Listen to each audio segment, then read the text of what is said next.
Good morning दोस्तों, welcome back to my channel. I hope आप अच्छे होंगे, तंदुरुस्त और आपकी पढ़ाई भी बहुत अच्छी चल रही होगी। और कैसी चल रही है आपकी स्टेनो वाले एस्पिरेंट की तैयारी, और स्किल टेस्ट में कितना इम्प्रूवमेंट हो रहा है और मॉक टेस्ट में कितने नंबर बढ़ रहे हैं, वो कमेंट करके ज़रूर बताना आप सभी। तो ये वीडियो स्पेशल डिमांड पे कि दीदी हमारे जीएस में नंबर नहीं बढ़ रहे हैं, हमारे 20-21 से आगे नहीं जा रहे हैं। तो मैं ये मानना करती हूँ कि इस वीडियो को देखने के बाद जो चीज़ मैंने बताई आप उसको फॉलो करते हो तो आपके 30+ क्वेश्चन 100% सही होंगे एसएससी स्टेनोग्राफर 2024 में। मैं आपको यहाँ पे इम्पोर्टेंट टॉपिक सिलेबस के बारे में बताऊंगी। जीएस में कितने टॉपिक, कितने सब्जेक्ट से कितने कितने क्वेश्चन पूछे जा रहे हैं और इम्पोर्टेंट टॉपिक कौन कौन से हैं वो भी मैं आपके साथ डिस्कस करूँगी। और आपको वीडियो अच्छी लगी तो कमेंट करके ज़रूर बताना, और आप वीडियो पूरी नहीं देखते हो तो प्लीज़ इस वीडियो को ज़्यादा से ज़्यादा शेयर करना और पूरी देखना। तो स्टार्ट करते हैं हम अपनी वीडियो। और इस वीडियो में मैं आपसे एक बात ज़रूर बोलूँगी कि आप एसएससी स्टेनोग्राफर के सीएचएसएल या और किसी भी एग्ज़ाम को जो एसएससी लेवल का हो या खुद एसएससी स्टेनोग्राफर का हो, पहले आप सभी को जीएस के प्रैक्टिस सेट लगाने होंगे टेक्स्ट बुक से, या आप बुक खरीद सकते हो। आर्यन पब्लिकेशन की नाम से आती है या एक पिनेकल करके की भी आती है, उससे आप सारे क्वेश्चन लगा लो। उससे बार नहीं जाना क्योंकि रिवीजन ही ज़्यादातर आपको हेल्पफुल रहेगा और उसमें ज़्यादातर रिपीटेड क्वेश्चन ही आते हैं, और या फिर कंसेप्ट आपका क्लियर है तो उससे आपके हो जाएंगे। तो जो टॉपिक मैं आपको बताऊंगी वो आप अच्छे से पढ़ लेना 1 महीने के अंदर, या आप 7 दिन उसे अप्लाई करके देखना, आपका इम्प्रूवमेंट ज़रूर बढ़ेगा। आप अगर चाहते हो कि मैं डेली टारगेट आपको दूं या ग्रुप में उसके अकॉर्डिंग हम तैयारी करें मिलके, तो वो भी मैं कर सकती हूँ। बट आप कमेंट के जरूर बताना, क्योंकि 1-2 से तो कुछ नहीं होगा, क्योंकि आप भी तैयारी करो, मैं भी तैयारी कर रही हूँ, तो ऐसा कोई फ़ायदा नहीं होगा। तो स्टार्ट करते हैं हम अपनी वीडियो को। तो सबसे पहले हम बात करेंगे जीके जीएस 2024 स्टेनोग्राफर के बारे में। और इसमें पॉलिटी से कितने क्वेश्चन पूछे जाते हैं, जो 5 साल का डाटा है मेरे पास उसके अकॉर्डिंग 2 से 3 क्वेश्चन और कभी कभार 4 क्वेश्चन, मतलब मैक्सिमम 5 तो आते ही हैं पॉलिटी के क्वेश्चन। आप इसको इग्नोर मत करना, क्योंकि 5 क्वेश्चन बहुत बड़ी बात होती है, या अगर 2-3 भी आ गए और भी आप तैयारी कर रहे हो उसके अकॉर्डिंग भी। तो हिस्ट्री में आएंगे आपको 4 से 5 क्वेश्चन पूछे जा रहे हैं, आप एक बार चेक भी कर सकते हो। और ज्योग्राफी जो कि 5 से 6 क्वेश्चन, ज्योग्राफी की ज़्यादा वेटेज है। और इकोनॉमिक्स के 3 क्वेश्चन 3 से 4, फिजिक्स के 1 से 2, केमिस्ट्री के 3 से 2, और बायोलॉजी के ज़्यादा पूछे जाते हैं, वो 4 से 5 पूछे जाते हैं, क्योंकि बायोलॉजी इंपॉर्टेंट है। और बायोलॉजी में भी मैं आपको टॉपिक बताऊंगी केमिस्ट्री वगैरह, क्योंकि ज़्यादा क्वेश्चन कहाँ से पूछे जा रहे हैं, किस टॉपिक से, आप उन पर ज़्यादा फोकस करना। और स्ट्रेटेजी तो आपको ये कम से कम 20 नंबर मान लो, इसके 17-18 लास्ट 20 तक क्वेश्चन आते हैं। ज़्यादा ये समझो 50% जीएस में इसका वेटेज ज़्यादा होता है, इसके क्वेश्चन ज़्यादा पूछे जाएंगे, तो आप इस पर ज़्यादा ध्यान देना, इम्पोर्टेंट है। शुरू से एंड तक आपको यही तैयार रखना है। और करंट अफेयर के 7 से 8 क्वेश्चन आते हैं, बट वो स्टैटिक जीके में भी मिल जाते हैं। ऐसा नहीं लगता कि करंट अफेयर अलग से आया, बट करंट अफेयर आप ये बोलते हैं सभी टीचर के आप 6 महीने की पढ़ लो, बट मेरा मानना ये है कि मैंने लास्ट ईयर का एग्ज़ाम दिया था तो 6 महीने थे तो एक भी क्वेश्चन नहीं आया था मेरे में। 2019 की जो मैंने लास्ट ईयर 2023 वाला एग्ज़ाम दिया, वो सॉरी 2022 वाला दिया था या 2023 वाला, एक एग्ज़ाम मैंने स्किप किया था, तो उसमें करंट अफेयर उस ईयर की थी नहीं, 1 साल 2 साल पीछे की थी। तो आप करंट अफेयर पर इतना फोकस मत देना, उसके चक्कर में आपका और भी सब्जेक्ट बिगड़ जाए। तो आप इस टॉपिक पर ज़्यादा ध्यान देना मेरे अकॉर्डिंग। और अब बात करते हैं हम हिस्ट्री के इंपॉर्टेंट टॉपिक। हिस्ट्री में आपको पता है तीन पार्ट में है, प्राचीन, मध्य और मॉडर्न, तीनों है। तो हम तीनों में इम्पोर्टेंट टॉपिक पे बात करेंगे। आपको वही क्लियर करना है, आपको एक्स्ट्रा बिल्कुल ही नहीं पढ़ना है इस टाइम तो, क्योंकि स्मार्ट स्टडी करोगे तभी आपका कुछ भला हो सकता है, नहीं तो आप कितना भी पढ़ लो, हिस्ट्री तो बहुत ही बड़ी है, आपको पता है। तो हम प्राचीन भारत में बात करते हैं तो हम सबसे पहले सिंधु घाटी सभ्यता की बात करेंगे। ये टॉपिक आपको पूरा पढ़ना है।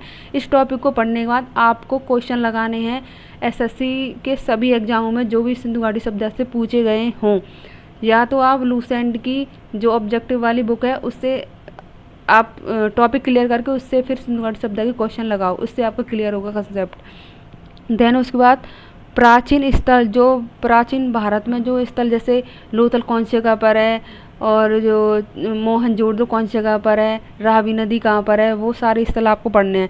नेक्स्ट है बौद्ध धर्म और जैन धर्म, ये भी बहुत इंपॉर्टेंट है, बट इससे कभी कभार एक क्वेश्चन या नहीं पूछा जाता है, इतना नहीं है, बट हाँ ये है कि आएगा तो यहाँ से इन टॉपिकों से हो सकता है 100% हो।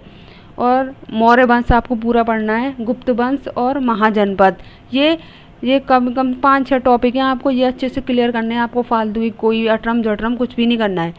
अगर आप ये तैयारी कर लेते हो तो आपको हिस्ट्री में कोई प्रॉब्लम नहीं आने वाली। फिर है मध्यकालीन में दिल्ली सल्तनत आपको पूरा पढ़ना है। मुगल काल पढ़ना है, मुगल काल में भी अकबर को इम्पोर्टेंस देनी है ज़्यादा। और विजयनगर एक शहर है, उनके मतलब महाजनपदों के आसपास में आता है, इससे पढ़ लेना आप। और चोल वंश, ये बहुत ही इंपॉर्टेंट है, चोल वंश से सवाल पूछे जाते हैं। आप CHSL में देखना, ज़्यादातर 2023 वाले में और 3rd शिफ्ट में चोल वंश से ज़्यादा क्वेश्चन पूछे गए थे। तो मैं ऐसा करूँगी कि आ भी सकते हैं आगे, क्योंकि SSC रिपीट करती है क्वेश्चनों को। नेक्स्ट है मॉडर्न हिस्ट्री में हम 1857 की क्रांति, जो क्रांति हुई थी उसके बारे में, जो कि आपको पता है कि इसमें जो मेन मुद्दा था एक ये था 1857 की क्रांति में कि जो शुगर होते हैं उनकी खाल से जो बारूद वगैरह या गन वगैरह होते कास्तूर होते हैं वो बनाए गए थे। इसके अकॉर्डिंग ही 1857 की क्रांति हुई थी, ये मेन मुद्दा था, तो इसको आप इम्पोर्टेंट पढ़ लेना। और ब्रिटिश एक्ट सारे आपको पढ़ने हैं। प्रमुख आंदोलन पढ़ने हैं। महात्मा गांधी पूरा कंप्लीट करना है कि महात्मा गांधी ने क्या क्या किया, कौन कौन से आंदोलन वगैरह किए थे, सत्याग्रह वगैरह जैसे। और कांग्रेस अधिवेशन, ये आपको कंप्लीट करना है, ये बहुत ही इंपॉर्टेंट है। और प्रमुख आंदोलनकारी जिन्होंने आंदोलन में भाग लिया था वो सारे आपको पढ़ने हैं। ये है हमारा हिस्ट्री का इम्पोर्टेंट टॉपिक जो सारे हैं। अब स्टार्ट करते हैं पॉलिटी में आपको 7-8 हैं जो मैं आपको प्ले लिस्ट के अकॉर्डिंग, और कल मेरी एक और वीडियो आएगी उसमें आपको रीजनिंग के क्वेश्चन बताए जाएंगे। तो पॉलिटी में आपको संविधान का गठन वाला चैप्टर क्लियर करना है। स्रोत, अनुच्छेद, सूची, अधिनियम, शपथ, आयु सीमा जो राष्ट्रपति उपराष्ट्रपति की होती हैं, और प्रमुख अधिवेशन, ये सारे आपको कंप्लीट करने हैं और कुछ भी नहीं पढ़ना। पॉलिटी में आएगा क्वेश्चन, यहीं से आएगा, 3-4 क्वेश्चन भी आएंगे। तो ज्योग्राफी में आपको सोलर सिस्टम पढ़ना है, वायुमंडल पढ़ना है, पड़ोसी देश पढ़ने हैं, नदी, बांध, झील और अभ्यारण्य, नेशनल पार्क वगैरह पढ़ने हैं। कृषि, मिट्टी टॉपिक पढ़ना है, खनिज स्रोत पढ़ना है, पर्वत पहाड़ पढ़नी है, और सबसे इम्पोर्टेंट जनगणना 2011 वाली सारी पढ़नी है।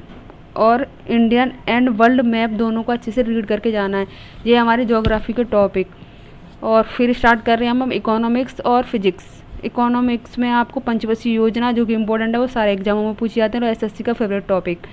और गवर्नमेंट जो शेड्यूल्स होते हैं वो सारे, और टैक्स, GDP और बजट।